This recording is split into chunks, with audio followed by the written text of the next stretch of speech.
மவனே வாசத்துக்கு போய் உட்காரு. இருக்கணும்டா. என்ன பண்ணிட்டு இருக்க? அது நாளைக்கு வீடியோ பண்ணுங்க. நான் ஸ்கிரிப்ட் எழுதிட்டு இருக்கேன். இன்னும் எத்தனை நாள் இதே பண்ணி சுத்திட்டு இருக்கப்பா? ஒரு நாலு காசுக்கு சமைச்சு செட்டில் ஆன ஐடியாலாம் இல்லை போல.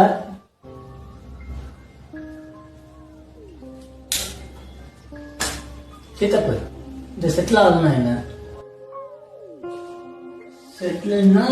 செட்டில்னா அதெல்லாம் கேட்கல. செட்டில்னா உங்க டிக்ஷனரியில என்ன மீனிங்னு கேட்டேன்.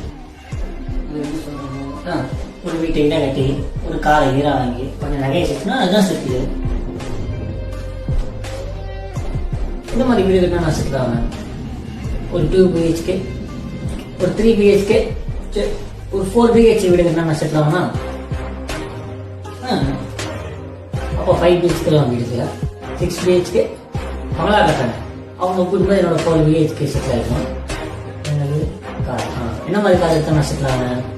Maruti 800, Swift, Toyota, Tata, Benz, Jaguar, BMW, இது எது எடுத்தால் நான் செட்டில் ஆவேன்? என்ன சொல்லுவேன்? எத்தனை ஃபோனு? ஒரு 100 ஃபோன், ஒரு 200 ஃபோன், ஒரு 300 ஃபோன் நகை சம்பாதிச்சா நான் செட்டில் ஆகணும்னா அதுக்கு மேலே சம்பாதிக்க நான் செட்டில் இல்லையா? செட்டில் என்னங்கிறது அர்த்தம் தெரியாமலே செட்டில் தம்பி, இந்த மாதிரி நல்ல பேசினாதான் வேலைக்கு ஆகாதுப்பா.